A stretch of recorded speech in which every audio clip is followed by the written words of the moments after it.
ایک اور جو معاملہ ہے جوہر صاحب وہ ذرا بڑا امپورٹنٹ ہے، اور وہاں پر اس سے زیادہ آپ نے دیکھا کہ وہاں پر ظاہر ہے کہ ثالثی کا رول ہم نے دیکھا، وہ اسرائیل کی جو جینوسائیڈ تھی، کیونکہ میں تنازع تو نہیں کہوں گا، تنازع دو برابر کے فریقوں میں ہوتا ہے، یہ جینوسائیڈ جو تھی روکنے کے لیے ایک عام معاہدہ ہوا تھا، اور پھر سے اسرائیل نے بمباری کی اور 90 بار وہ خلاف ورزی کر چکا ہے 10 اکتوبر سے لے کے اب تک، اور اس میں آپ دیکھیں کہ اچھی خاصی شہادتیں ہوئی ہیں، ابھی پھر دوڑیں لگ گئی ہیں امریکی نائب صدر کی اور یہ سارا معاملہ ہے.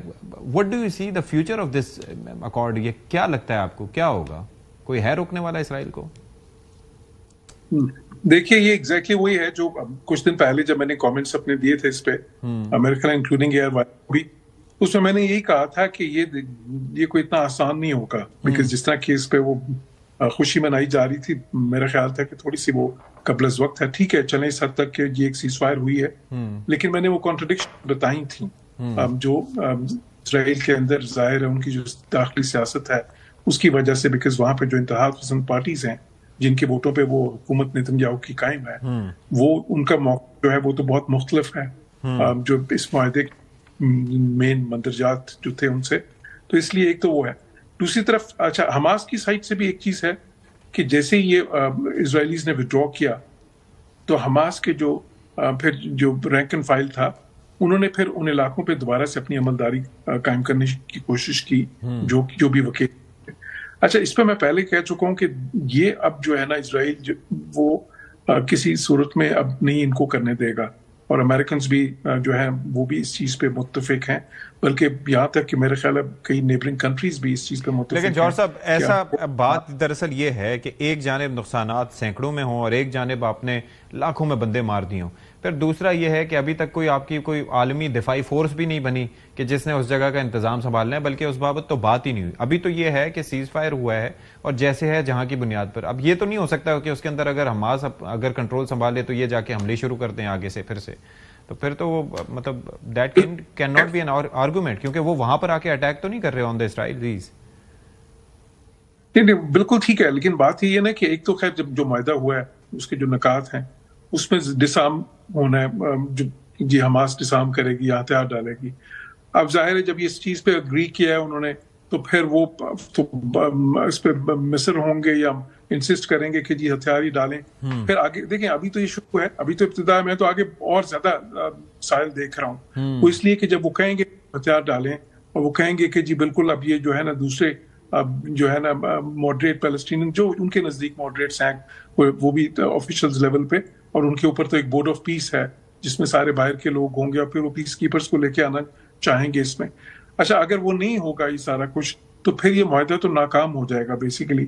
اور یہ جو ساری بیکاز دیکھیں جو ساری یہ بیس کرتی ہے جو بھی ریلیف اسسٹنس اس وقت آنی جس کی بہت زیادہ اشد ضرورت ہے وہاں پہ، جو بھی ریہیبلیٹیشن ہے جو reconstruction, that is very important.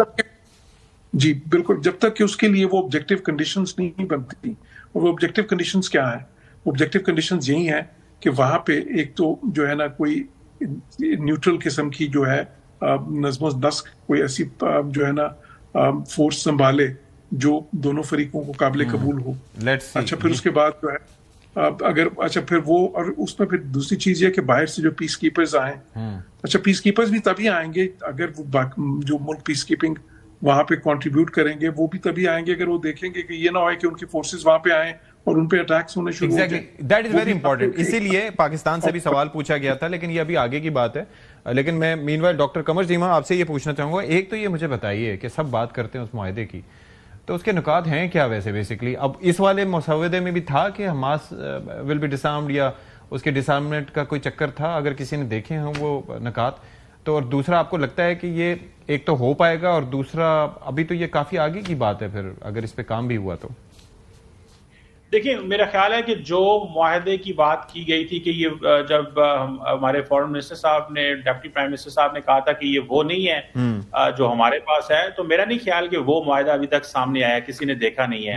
اور دوسرا دیکھیں اس کے اوپر تو بات ہی کوئی نہیں نا، حماس کو ہر قیمت پہ ڈسارم ہونا ہے. اور اگر آپ نے کل پرسوں حماس کی سٹیٹمنٹ پڑھی ہو، جو پولیٹیکل کمیٹی ہے یا جو پولیٹیکل ڈائیلاگ میں انگیج ہیں، وہ کہتے ہیں کہ جی ہمارا رابطہ ہی کوئی نہیں ہے اس حماس کے آرمڈ گروپ سے جو غزہ کے اندر ہے. تو وہ کچھ ہو رہا ہے، یہ بھی آپ دیکھیں یہ بھی ایک ڈفرنٹ چیز ہے.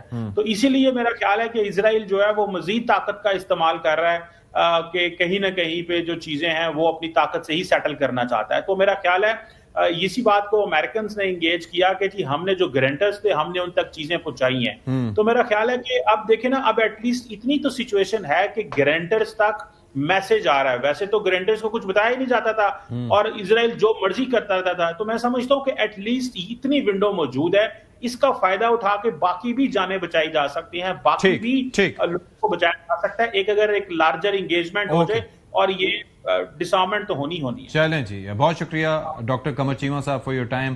جوہر سلیم صاحب آپ کی موجودگی کا بھی بہت شکریہ.